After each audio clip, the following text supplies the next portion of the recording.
Fornhan.Ponsan, enroll now and become part of the story.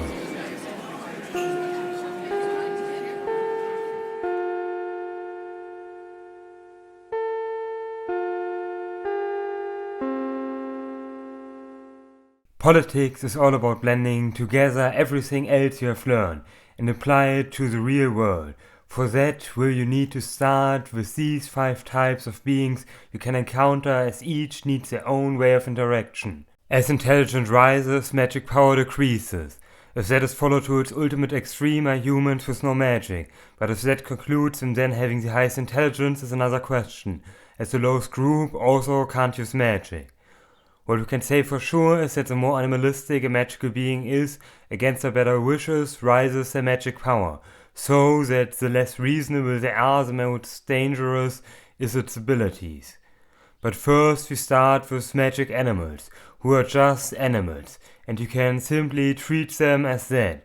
Don't just throw out your common sense simply because they are magic animals. If they are wild animals, they are still wild animals. So regardless if magic animals or just normal animals, just act with caution and common sense, and everything else will be told in your magical creatures class. Magical beings are a bit tricky, as they possess a broad range of almost an animal, to being like humans. But in general is the most important thing to know about them that they live like animals in the wild. They may be more intelligent and even possibly have some more complex ways of living, but as they live in the forest do they think in the forest. They will act towards the goal of survival and rarely go out of their comfort zone if they can prevent it. You always need to act with their well-being in mind, as compromises are hard to come by with them. Magic societies are the most reasonable group, as they will think past the direct future in a linear path. This then also includes far more complex behavior, like lying, stealing, or killing for joy. Don't think that the more reasonable means easier to deal with. The complexer their thoughts, the complexer their reasoning. And the easier is it for you to get their intentions wrong, with them not telling you so. If a magical being says something, it's almost guaranteed a truth. If a member of a magic society does, not so much. And the most dastardly and unexplainable group at the end are humans. Nothing they do makes sense, they act seemingly without care for their own survival and have impossible reasonings on how they got to their action. As we now live with these vastly different levels of mental evolution all at the same time, with that form discrimination out of superiority. Animals are just that and get abused without a thought. The humans shun to go after magic animals because of their abilities, making them unnecessarily more dangerous over their in terms of usability normal versions. Do magic societies have not that issue? But this does not come from them having their own magic, but rather from them being forced to do so, out of a lack of other options. Magic societies could never expand as humans did, as their magic imprisoned them inside their home region, or rather because humans couldn't just go after animals were they forced to move elsewhere to gather more. This means they are simply forced to find ways to hunting magic animals. In the end is the placement of some race important to how it gets treated by others. We humans simply took and altered the system, but it originates from magic societies, from far before humans even had a need to categorize them. For them, however, there is another split with the magical beings, between those that are intelligent and those that aren't. And in terms do they not distinct between magic animals and regular animals. They simply place the border at completely mindless, barely intelligent, and advanced beings. But as humans have no magic, and for them intelligence is based off magic, are humans actually categorized as the same as normal animals. They simply don't have the luxury to treat us as one and grand, but for certain would have no issue treating individual humans as stupid animals. We obviously put far more emphasis on magic, as it is not a given to us, like it is to all other intelligent races out there. That is how we started cutting the line between no magic and the magic. Also do we want more clear groups, so we put another cut at speech instead of saying they are somewhat intelligent. These groupings then are also extremely political in the magical creatures world.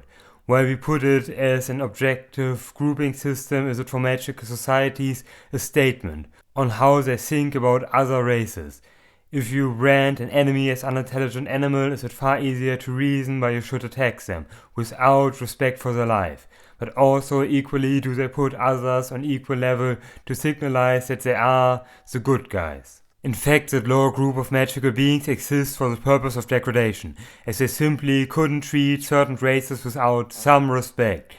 The knowledge on why some races occupy certain classes for certain magic societies can be vital to understanding their reasonings. It also helps to know where humans stand on this, and in some cases the exact reason, as this can be either a political reason or something that permeates the entire race. For some races, humans are simply nothing but animals, while others see us as equals but dislike us. And then the question is where the dislike is coming from, as not all of that is based on the things a small man cares for.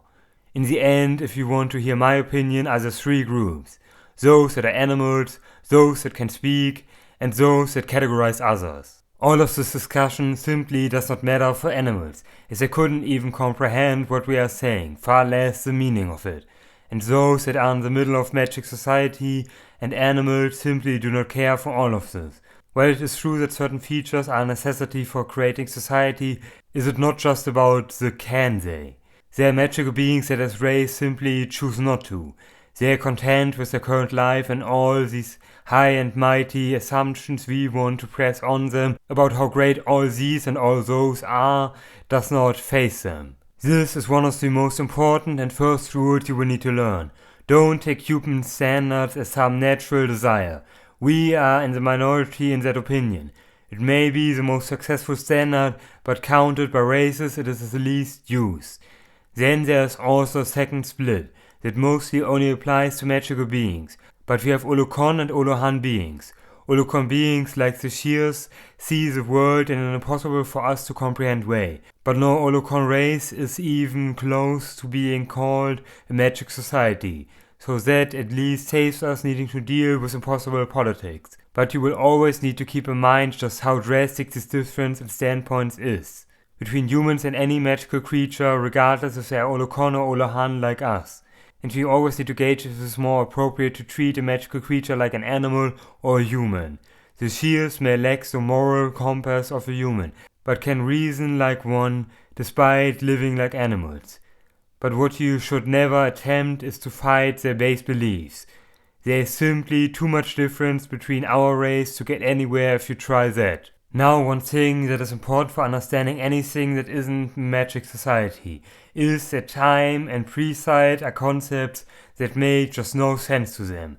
You could try to tell one that they shouldn't eat a flower bulb because it turns into a fruit, which is far more tasty and better for them, but out of their perspective, will they only think, I am hungry, I need food, this is food. They can't comprehend the idea of something would change if they do nothing. And the more animal-like they are, the stronger is this belief. The Shears understand what a day or a week is, but are incapable of realizing how seasons work, as that is simply too large of a time span for them to understand. They will simply respond to temperature changing, something they can actually feel, and not some arbitrary measurement, like all the dirt they could ever find collectively moving throughout nothingness around the hot thing you could never reach and doing a full rotation.